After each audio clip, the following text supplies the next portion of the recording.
Welcome back to Achu Vedu vlogs. ഞാനൊക്കെ ചെറിയ കുട്ടിയായിരുന്ന സമയത്ത് ഈ ഒരു സൗണ്ട് കേട്ട അമ്മയുടെ അടുത്തുനിന്ന് പൈസയൊക്കെ വാങ്ങി ഓടിപ്പോയി വാങ്ങിയിരുന്ന ഒരു സാധനം ഉണ്ടായിരുന്നു. അതെ, പാലൈസ്. ഇന്ന് ഞാനിവിടെ ഉണ്ടാക്കാൻ പോകുന്നത് ഒരു പാലൈസിൻ്റെ റെസിപ്പിയാണ്. അപ്പോൾ വളരെ ഈസി ആയിട്ടൊരു പാലൈസ് എങ്ങനെ തയ്യാറാക്കാമെന്ന് നോക്കാം. അതിനുവേണ്ടി ഞാനിവിടെ ആദ്യം എടുത്തിരിക്കുന്നത് 2 കപ്പ് പാലാണ് കേട്ടോ. അതിലേക്ക് ഒരു 1/2 കപ്പ് പഞ്ചസാര ഇട്ടിട്ട് അതൊന്ന് മെൽറ്റായി വരുന്നവരെ ഒന്ന് ചൂടാക്കി എടുക്കുന്നുണ്ട്. ഇനി ഒന്ന് ചൂടായി വരുന്ന സമയത്ത് ഒരു 1/4 കപ്പ് പാലിലേക്ക് ഒരു 3 ടേബിൾ സ്പൂൺ കോൺഫ്ലവർ മിക്സാക്കി വെച്ചിട്ടുണ്ട്. അത് കട്ടകളില്ലാതെ തന്നെ മിക്സ് ചെയ്യണം. എന്നിട്ട് അത് പതുക്കെ നമ്മൾ ഈ ബോയിൽ ചെയ്ത് വെച്ചിരിക്കുന്ന പാലിലേക്ക് ആഡ് ചെയ്ത് കൊടുത്തിട്ട് കൈ വിടാതെ ഇളക്കി കൊടുക്കുക. കട്ടകൾ ഫോം ചെയ്യാൻ പാടില്ല. ഇത് ഞാൻ എടുത്ത സമയത്ത് ക്യാമറ ഇത്തിരി താന്നു പോയി, സോറി കേട്ടോ. അപ്പോൾ അങ്ങനെ ആഡ് ചെയ്ത് നമ്മൾ കൈവിടാതെ ഇളക്കുന്ന സമയത്ത് തന്നെ പെട്ടെന്ന് കുറുകി വരും.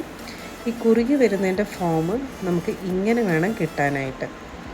ഇനി ഇതൊന്നുമില്ല, ഇനി ഇത് സ്ട്രെയിൻ ചെയ്തൊരു പാത്രത്തിലേക്ക് ഇട്ടിട്ട് 1 ടീസ്പൂൺ വാനില എസൻസ് ഒഴിക്കുക. അത് നന്നായി മിക്സ് ചെയ്ത് കൊടുക്കുക. എന്നിട്ടത് തണുക്കാനായിട്ട് വയ്ക്കാം.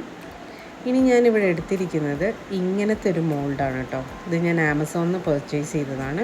ഇനി നിങ്ങൾക്ക് നിങ്ങളുടെ കയ്യിൽ ഇങ്ങനത്തെ ഒരു മോൾഡ് ഇല്ല എന്നുണ്ടെങ്കിലും കുഴപ്പമില്ല, നിങ്ങൾക്ക് സ്റ്റീൽ ഗ്ലാസ്സിലും ഇതേപോലെ ചെയ്യാം.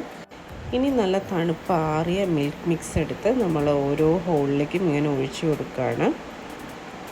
പതുക്കെ പതുക്കെ ഒഴിച്ചു കൊടുത്തതിന് ശേഷം ഞാനൊരു അലുമിനിയം ഫോയിൽ കട്ട് ചെയ്തെടുക്കുവാണ്. അതാണെങ്കിൽ കട്ട് ചെയ്തപ്പോൾ ഇത്തിരി സൈഡ് കട്ടായിപ്പോയി. കുഴപ്പമില്ല, നമ്മൾ ഈ അലുമിനിയം ഫോയിൽ ആക്ച്വലി വെക്കുന്നത് ഐസ്ക്രീം സ്റ്റിക്ക് ഇളകാതെ നിൽക്കാൻ വേണ്ടിയിട്ടാണ്.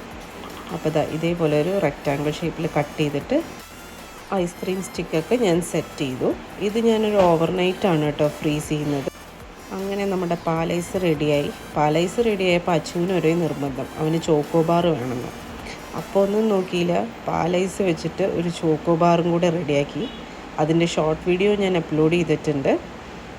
എന്തായാലും ഈ റെസിപ്പി നിങ്ങൾ ട്രൈ ചെയ്ത് നോക്കുക. ഇഷ്ടപ്പെട്ടാൽ നമ്മളുടെ ചാനൽ ലൈക്ക് ചെയ്യുക, സബ്സ്ക്രൈബ് ചെയ്യുക, നമ്മളെ സപ്പോർട്ട് ചെയ്യുക. Thank you for watching.